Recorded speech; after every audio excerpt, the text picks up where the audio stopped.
నమస్తే. శ్రీమాత్రే నమః. శ్రీకృష్ణాయ నమః. మనం ఎప్పుడూ యోగాల గురించి చెప్పుకుంటుండేవాళ్ళం కదా! అయితే ఈసారి అక్టోబర్ నెల అంటే యోగాలన్నీ అయిపోయినాయి మనకి. ఇంకా అక్టోబర్ నెలలో మాస ఫలితాలు అనగా మనకి అక్టోబర్ నెలలో మేషాది ద్వాదశ రాశుల వారికి ఎలా ఉండబోతోంది అనే అంశంలో ఈ యొక్క మాస ఫలితాలు, గ్రహ స్థితులు మేషాది ద్వాదశ రాశుల వారికి ఎలా ఉండబోతోంది అనే అంశంలో ముందుగా హ్మ్. అక్టోబర్ 1 తారీఖు నుంచి అక్టోబర్ 31 వరకు 2025 సంవత్సరం. మొత్తం ఈ నెల భాగంలో మనకి ఎలా ఉంటుంది? గ్రహస్థితులు ఏమిటి? అనేది చూసినట్టయితే ముందుగా సూర్యుడు కన్యా రాశిలో తులా అంటే కన్య నుంచి తులాలోకి అక్టోబర్ 17న ప్రతి నెల మనకొచ్చే సంక్రాంతి ఉంటుంది కదా! మాస సంక్రాంతి. ఆ సమయంలో ట్రాన్స్‌ఫర్ అవుతున్నాడు. అయితే చంద్రుడు పూర్తిగా ఈ మాసమంతా కూడా అంటే అక్టోబర్ 6 తారీఖు పౌర్ణమి దగ్గర నుంచి అమావాస్య వరకు ఇదే రాశిలో కంటిన్యూ అవుతాడు. కుజుడు కర్కాటకంలోను, బుధుడు కన్యా నుంచి తులలోకి అక్టోబర్ 10వ తారీఖున ట్రాన్సిట్ అవుతాడు. గురువు మిథునంలో తిరోగమన దశలో సంచారం చేస్తాడు. శని భగవానుడు కుంభంలో తిరోగమన దశలో కొనసాగుతూనే ఉన్నాడు. శుక్రుడు సింహంలోను, రాహు మేషంలోను, కేతు తులాలో సంచారం చేస్తున్నారు. అయితే ఈ సంచార ఫలితము మనకి రాసుల వారీగా ఎలా ఉండబోతోంది అంటే గనక తదుపరి రాశి మీనరాశి. ఈ రాశి వారికి అక్టోబర్ నెలలో ఎలా ఉండబోతోంది? మాస ఫలితాలు, గ్రహస్థితులు అసలు గత నెలలో కన్నా ఈ నెలలో ఎలా ఉండబోతోంది అనే అంశంలో ముందుగా గ్రహస్థితులు చూసినట్టయితే కనుక మీనరాశి వారికి అక్టోబర్ నెలలో 4వ స్థానంలో అంటే గురుడు 4వ స్థానంలో కర్కాటక రాశిలో ఉండడము అత్యంత శుభప్రదము. అయితే శని భగవానుడు 11వ స్థానంలో ఉండి లాభాలను పెంచేటట్టుగా గోచరిస్తోంది. రాహు 2వ స్థానంలోను, కేతువు 8వ స్థానంలోను ఉండడం వల్ల ఆర్థిక, కుటుంబ సంబంధాలు సవాళ్లుగా మీకు మారతాయన్నమాట. ఛాలెంజెస్ అన్నమాట. ఆర్థిక పరంగాను, కుటుంబ పరంగాను మీకు ఒక రకమైన ఛాలెంజ్‌లు ఏర్పాటు చేస్తాయి. అయితే సూర్యుడు 7వ స్థానంలో ప్రారంభమయ్యి మధ్య నెలలో 8వ స్థానానికి వెళ్ళే అవకాశం కనబడుతోంది. బుధుడు, శుక్రుడు, కుజుడు సమయాన్ని బట్టి ఆర్థికంగాను, సంబంధాలు అంటే రిలేషన్స్ మీద, ఉద్యోగం మీద తన యొక్క ప్రభావాన్ని చూపిస్తూ ఉంటారు వీళ్ళు. అయితే విద్యార్థులు చూసుకున్నట్టయితే కనుక ఈ నెలలో మంచి ఫలితాలు సంపాదిస్తారు. కాన్సంట్రేషన్ బలంగా ఉంటుంది. కాంపిటేటివ్ ఎగ్జామ్స్ లో సక్సెస్ సాధిస్తారు. ఉద్యోగస్తులకు చూసుకున్నట్టయితే కనుక ప్రమోషన్స్, బదిలీలు, కొత్త కొత్త అవకాశాలు, కొత్త బాధ్యతలు నిర్వహించేందుకు అవకాశం ఏర్పడుతోంది. మీ ప్రతిభ కూడా గుర్తించేందుకు అవకాశం ఉంది. ప్రైవేట్ రంగంలో చూసినట్టయితే కనుక జీతాలు పెంచడంతో పాటు కొత్త ప్రాజెక్టులు కూడా మీకు వచ్చే అవకాశం కనబడుతోంది. సీనియర్స్ నుంచి విపరీతమైన సపోర్ట్ మీకు అందుతుంది. అయితే ఐటీ రంగంలో ఉన్న వారికి ఆన్ సైట్ అవకాశాలు ఎక్కువగా వచ్చే అవకాశం కనబడుతోంది. కొత్త టెక్నాలజీ మీరు నేర్చుకోవడం వల్ల అనుకూలంగా ఉండడంతో పాటు మీ పెర్ఫార్మెన్స్ మీద మేనేజ్మెంట్ ఇంప్రెస్ అయ్యే అవకాశాలు ఎక్కువ కనబడుతున్నాయి. ఐటీ ఉద్యోగస్తులు ఈ విషయంలో శ్రద్ధ పెట్టండి. వ్యాపారస్తులు చూసుకున్నట్టయితే కనుక ఈ నెలలో విస్తరణకు చాలా చక్కగా ఉండబోతోంది. కొత్త కాంట్రాక్ట్స్ వస్తాయి. తీసుకునే ప్రయత్నం చేసుకోండి. భాగస్వామ్య వ్యాపారాలు అనుకూలమైన ఫలితాలు ఇస్తాయి. ట్రేడింగు, కన్సల్టెన్సీ, రియల్ ఎస్టేట్ ఈ రంగాలు లాభాలను సాధిస్తాయి. అయితే విదేశీ సంబంధాలు కలిగినటువంటి వ్యాపార ఒప్పందాలు కానీ, లాభదాయక ఒప్పందాలు కానీ ఈ సమయంలో మీకు వస్తాయి. అవి తీసుకునే ప్రయత్నం చేసుకోండి. అప్పుల సమస్యలు క్రమక్రమంగా తగ్గే అవకాశం కూడా ఈ సమయంలో కనబడుతోంది. వ్యవసాయదారులకు చూసుకున్నట్టయితే కనుక ఈ నెల చాలా అనుకూలంగా ఉండబోతోంది. వర్షపాతం సరిగ్గా ఉండడం వల్ల మంచి పంట, మంచి దిగుబడి, దానికి తగ్గ ధర వచ్చే అవకాశం కనబడుతోంది. గింజలు, పప్పు ధాన్యాలు, వరి, పత్తి, మిరప ఈ పంటలు వేసినట్టయితే కనుక మంచి దిగుబడి వచ్చే అవకాశం ఉంది. పశుపోషణ ద్వారా మంచి లాభాలు కూడా వచ్చే అవకాశం ఉంది. ఆ దిశగా ప్రయత్నం చేసుకోండి. కొత్త సాంకేతిక పద్ధతులు అనుసరిస్తే కనుక మంచి మేలు జరిగే అవకాశం ఉంది. రాజకీయ రంగం చూసిన వారికి అయితే కనుక ఈ నెలలో మీకు నేమ్ అండ్ ఫేమ్ వచ్చే అవకాశము, పెరిగే అవకాశం కూడా ఎక్కువగా కనబడుతోంది. ప్రజల ఆదరణ పెరుగుతుంది. పెద్దల యొక్క సహాయ సహకారాలు మీకు సమయానికి అందుబాటులోకి వస్తాయి. కొత్త పదవులు, కొత్త బాధ్యతలు, కొత్త ప్రదేశాలు అన్ని చక్కగా సానుకూలంగా ఉండే అవకాశం కనబడుతోంది. మీ మాటకు ప్రజలలో ఒక విలువ, ఒక గౌరవము, నమ్మకము ఇవి ఏర్పడే అవకాశం ఉంది. విపక్షాల పైన విజయాలు సాధిస్తారు. విపక్షాలంటే ప్రతిపక్షాల మీద విజయాలు సాధిస్తారు. కుటుంబ పరంగా చూసుకున్నట్టయితే కనుక ఈ నెలలో చాలా ఆనందంగా ఉండబోతోంది. సౌఖ్యంగా ఉంటుంది. దాంపత్య జీవితం చక్కగా ఉండబోతోంది. పిల్లల విద్య, ఉద్యోగము, శుభవార్తలు వస్తాయి. శుభవార్తలు వింటారు. శుభకార్యాలు కూడా చేసేందుకు కనబడుతోంది. ఆస్తి కొనుగోళ్లు, వాహనాల్లో మార్పులు కూడా మంచి జరిగే అవకాశము, అలాంటి థాట్స్ కూడా వచ్చే అవకాశం కనబడుతోంది. సోదర సోదరీమణుల్లో సత్సంబంధాలు నెలకొంటాయి. పెద్దల ఆరోగ్యం మెరుగుపడుతుంది. ఇంకా మీ ఆరోగ్యం చూసినట్టయితే కనుక సమస్యలు, ఇబ్బందులు, ఆపరేషన్స్ చాలా ఎక్కువగా కనబడుతున్నాయి. ఈ విషయంలో జాగ్రత్తలు తీసుకోండి.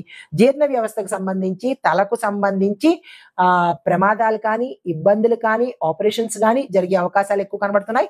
ఈ విషయంలో జాగ్రత్తలు తీసుకోండి. అయితే క్రమబద్ధమైన ఆహారం తీసుకోవడము, వ్యాయామం చేయడము, మానసిక శాంతిని పెంపొందించుకోవడము చేసినట్టయితేనే తప్ప మీకు అనారోగ్యం అనేది తగ్గేందుకు అవకాశం కనబట్టలేదు. ఆరోగ్యం విషయంలో జాగ్రత్తలు పాటించుకోండి. ఇది మీకు చెప్పదగిన పరిహారాలు. దత్తాత్రేయ స్వామివారి ఆరాధన చేయడంతో పాటు స్వామివారి యొక్క ఆలయ దర్శనం చేసినట్టయితే కనుక కొంత మంచి జరిగే అవకాశం ఉంది. అయితే మరొకటి ఏంటంటే ఓం నమో నారాయణాయ అనే మంత్రాన్ని సాధ్యమైనన్ని సార్లు చదువుకున్నట్టయితే కనుక కొంత మంచి జరిగే అవకాశం కనబడుతోంది. అయితే గురువారాల్లో పసుపు, బంగారము, శుక్రవారాల్లో పాలు, వస్త్రాలు దానం చేయండి. మిగతావన్నీ చేస్తారేమో కానీ బంగారం చచ్చినా చేయరు. అది మనకి శాస్త్రంలో ఉంది కాబట్టి చెప్పాను. చేసిన వాళ్ళు చేసుకోవచ్చు. అయితే ఆలయంలో దీపారాధన చేసినట్టయితే కనుక కొంత మంచి జరిగే అవకాశం కనబడుతోంది. అయితే గోశాలలో పశువులకు మీ పేరిట, అంటే ఆవులకు మీ పేరిట మీ చేత్తో పచ్చగడ్డిని తినిపించినట్టయితే కనుక గ్రహరీత్యా కానీ, గోచారరీత్యా కానీ ఏవైనా ఇబ్బందులు, దోషాలు ఉంటే కనుక సానుకూలంగా తొలగిపోయి మంచి జరిగే అవకాశం కనబడుతోంది. ఇది అక్టోబర్ నెలలో మీనరాశి వారికి చెప్పదగిన పరిహారాలు, సూచనలు. నమస్తే. తదుపరి రాశి మకర రాశి. ఈ రాశి వారికి అక్టోబర్ మాసంలో ఎలా ఉండబోతోంది, గ్రహాల స్థితులు ఎలా ఉన్నాయి, ఆ గ్రహాలు ఇచ్చే ప్రభావము, ఫలితాలు చూద్దాము. అయితే మకర రాశి వాళ్ళకి ఈ నెలలో శని మీ రాశిలోనే ఉండడం వల్ల మంచి ప్రభావాన్ని చూపిస్తున్నాడు. రాహు 4వ స్థానంలోనూ, కేతు 10వ స్థానంలోనూ, గురువు 6వ స్థానంలోనూ ఉండడం వల్ల కొన్ని ఒత్తిడులు అయితే ఉంటాయి. సవాళ్ళు, ఛాలెంజెస్ అయితే మీరు ఎదుర్కోవాల్సిన పరిస్థితి ఏర్పడుతుంది. సూర్యుడు 9వ స్థానంలో ప్రారంభమయ్యి మధ్య నెలలో అనగా 10వ తారీఖు వేరే స్థానంలోకి వెళ్తాడు. బుధుడు, శుక్రుడు, కుజుడు సమయానుకూలంగా ఉద్యోగంలోను, రిలేషన్స్ లోను, ఆర్థికం మీద ప్రభావాన్ని చూపిస్తుంటారు. అయితే విద్యార్థులు చూసుకున్నట్టయితే కనుక కఠోర శ్రమ చేయవలసిన పరిస్థితి ఈ రోజు, అంటే ఈ మాసం అన్నమాట. కాన్సన్ట్రేషన్ ఎక్కువ పెట్టుకోవాలి. పోటీ పరీక్షలకు సిద్ధమవుతున్న వారు ఎక్కువ డెడికేటెడ్ గా చదివే ప్రయత్నం చేయండి. చదివింది గుర్తు పెట్టుకునే ప్రయత్నం చేయండి. ఎక్కువగా శ్రద్ధ పెట్టే ప్రయత్నం చేసుకోండి. కష్టపడి చదివితేనే మీకు మార్కులు వస్తాయి. కష్టం ఈజ్ ఈక్వల్ టు మార్కులు అన్న విషయం గుర్తుపెట్టుకోండి. టెక్నికల్, అకౌంట్స్, ఎకనామిక్స్ ఈ 3 చదివే వాళ్ళకి మిశ్రమ ఫలితాలు, మధ్యస్థ ఫలితాలు. మీరు ఒక 90 ఎక్స్పెక్ట్ చేస్తే ఒక 50 రావడం అనమాట. అంటే మధ్యస్థంగా ఫలితాలు అందుకుంటారు. తరువాత ఉద్యోగస్తులకు చూసుకున్నట్టయితే ప్రభుత్వ ఉద్యోగులకు ప్రమోషన్స్ లేట్ అవ్వడము లేదా వాయిదా పడ్డము జరిగే అవకాశాలు ఉన్నాయి. సహచరుల యొక్క సహకారము మీకు కొంత తగ్గిపోతుంది. సపోర్ట్ చేసే వాళ్ళు తగ్గుతూ ఉంటారు. మీరు శాంతిగా ఉండడమే మంచిది. రియాక్ట్ అవ్వకుండా ఓకే జరిగింది మన మంచికే అన్నట్టుగా స్తబ్దుగా ఊరుకునే ప్రయత్నం చేయండి. ప్రైవేట్ రంగంలో ఉన్న వారికి పనిభారం ఎక్కువ అవడంతో పాటు కొత్త ప్రాజెక్టులు కూడా వచ్చే అవకాశం కనబడుతోంది. తీసుకునే ప్రయత్నం చేసుకోండి. కానీ సీనియర్స్ మిమ్మల్ని ఒత్తిడి పెట్టే అవకాశం కూడా కనబడుతోంది.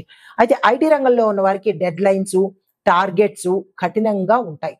ఈ విషయంలో సమన్వయం పాటించండి. ఓర్పుగా, తెలివిగా ముందుకెళ్లే ప్రయత్నం చేయండి. మీ యొక్క కృషి గుర్తింపుకైతే వస్తుంది. ఎక్కడ వృధా పోయే అవకాశం అయితే లేదు. అయితే ఆన్ సైట్ అవకాశాలు ఈ నెలలో తక్కువగా ఉంటాయి. మీకు నిరాశ చెందకండి. తదుపరికి చూద్దాము. ఈ నెలలో అయితే కనుక అంత ఎక్కువగా ఆన్ సైట్ ఛాన్సెస్ అయితే వచ్చే అవకాశం లేదు. వ్యాపారస్తులు చూసుకున్నట్టయితే కనుక కొంత ఒత్తిడి ఉండడంతో పాటు మార్కెట్లో పోటీ పెరుగుతుంది. కొత్త పెట్టుబడులకు ఈ విషయంలో జాగ్రత్తలు తీసుకునే ప్రయత్నం చేసుకోండి. భాగస్వామి వ్యాపారాల్లో అపార్థాలు తొంగి చూడడము, కొంత విడిపోవడము జరిగే అవకాశం కనబడుతోంది. కన్స్ట్రక్షను, రియల్ ఎస్టేటు, ట్రాన్స్పోర్టు ఈ 3 రంగాల వాళ్ళు జాగ్రత్తలు తీసుకునే ప్రయత్నం చేసుకోండి. కొంత మోసపోయే అవకాశం కానీ, నష్టపోయే అవకాశం కానీ ఎక్కువ కనబడుతోంది. పాత రుణాలు తిరిగి చెల్లించడానికి మీరు కొంత సమయాన్ని కేటాయించుకోండి. వ్యవసాయదారులకు చూసుకున్నట్టయితే కనుక ఈ నెలలో మీకు మిశ్రమ ఫలితాలు గోచరిస్తున్నాయి. కొన్ని పంటలకు నీరు, ఎరువు ఎక్కువగా అవసరమవుతాయి. వాటిని సమకూర్చుకునే ప్రయత్నం చేసుకోండి. పశుపోషణలో ఖర్చులు పెరగడము, దీంతో పాటు పంటల మీద పురుగుల దాడి కూడా ఈ సమయంలో ఎక్కువ ఉంటుంది. ఆ విషయంలో జాగ్రత్తలు తీసుకోండి. మితంగా ఉండడం వల్ల కొన్ని పంటలకు లాభం వచ్చే అవకాశం కూడా గోచరిస్తోంది. రాజకీయ రంగంలో చూసిన వాళ్ళకైతే గనక ఈ నెలలో మీకు విరోధులు ఎక్కువగా పెరిగే అవకాశము, విమర్శలు ఎక్కువగా ఎదుర్కోవడము, దీంతో పాటు పెద్దల యొక్క సహాయ సహకారాలు ఈ మాసంలో మీకు తగ్గిపోతాయి పూర్తిగా. ఎవరు సపోర్ట్ చేయలేని పరిస్థితి ఈ సమయంలో కనబడుతోంది. ప్రజలతో అనుబంధం మీరు ఎక్కువగా పెట్టుకునే ప్రయత్నం చేయండి. అంటే సాధ్యమైనంత వరకు ప్రజల్లోకి వెళుతూ, ప్రజలతో మమేకమవుతూ, ప్రజలతోనే పనిచేస్తూ ఉంటే కొంత మంచి జరిగే అవకాశం కనబడుతోంది. అయితే మీరు సహనంతోనూ, వ్యూహంతోనూ ముందుకెళ్తేనే తప్ప నేమ్ అండ్ ఫేమ్ నిలుపుకోలేని పరిస్థితి కనబడుతోంది. ఈ విషయంలో జాగ్రత్తగా ఉండండి. కుటుంబ పరిస్థితి చూసినట్టయితే గనక కొన్ని విభేదాలు వచ్చే అవకాశం కనబడుతోంది. దాంపత్య జీవితం కొంత ఒత్తిడిగా నడిచే పరిస్థితి గోచరిస్తోంది. పిల్లల విద్య మీద శ్రద్ధ పెట్టండి. కొంత ఇబ్బందికరమైన వాతావరణం ఉంది. ఆస్తి, ఇల్లు, వాహన విషయాలలో వాదోపవాదాలు చెలరేగడము, ఇంట్లో కానీ బయట కానీ వాదోపవాదాలు జరిగే అవకాశం కనబడుతోంది. దాన్ని ఎలా చాకచక్యంగా నెగ్గుకొచ్చే ప్రయత్నం చేసుకోండి. పెద్దల ఆరోగ్యం మీద దృష్టి పెట్టే ప్రయత్నం చేయండి. సహనము, సహకారము వహిస్తేనే మీ పరిస్థితులు చక్కబడతాయి. అయితే ఆరోగ్యపరంగా చూసినట్లయితే కనుక ఈ నెలలో ఆరోగ్యం పట్ల జాగ్రత్తలు తీసుకోండి. ముఖ్యంగా మోకాళ్ళు, వెన్నుపూస, రక్తపోటు సమస్యలకు కొంచెం ఇబ్బంది కలిగే అవకాశం ఉంది. కంటి సమస్యలు, తలనొప్పి బాధించే అవకాశం కూడా కనబడుతోంది. ఆరోగ్యం పట్ల జాగ్రత్తలు తీసుకోండి. క్రమం తప్పకుండా వ్యాయామం చేయడము, సాత్వికమైన ఆహారం తీసుకుంటే మంచిది. ఎక్కడ పడితే అక్కడ తినడము, ఏది పడితే అది తినడం మానేసి ఇంటి ఫుడ్ తినడము, స్వయంగా మంచి ఫుడ్ తినడం కనుక చేస్తే కొంత మంచి జరిగే అవకాశం ఉంటుంది. ఒత్తిడిని తగ్గించుకునే ప్రయత్నం చేసుకోండి. పరిహారంగా మీరు శనేశ్వరుడి ఆరాధన చేయడంతో పాటు శనివారాలు తైలాభిషేకం చేయించుకునే ప్రయత్నం చేసుకోండి. ఓం శం శనేశ్వరాయ నమః అనే మంత్రాన్ని సాధ్యమైనన్ని సార్లు చదువుకునే ప్రయత్నం చేస్తూ నల్ల బట్టలు, నల్ల నువ్వులు, ఇనప వస్తువులు దానంగా ఇచ్చే ప్రయత్నం చేసుకోవడంతో పాటు పేదలకు భోజనం పెట్టడము, అనాథాశ్రమాలకు సహాయం మీ వంతు ధనం కావచ్చు, ఆహారం కావచ్చు సహాయం చేయడంతో పాటు ప్రతిరోజు మీ ఇంట్లో దీపం పెట్టే ప్రయత్నం తప్పనిసరిగా చేసుకోండి. ఇది అక్టోబర్ నెలలో ఈ రాశిలో వారికి చెప్పదగిన గోచారీత్యా ఫలితాలు, పరిహారాలు, సూచనలు. నమస్తే.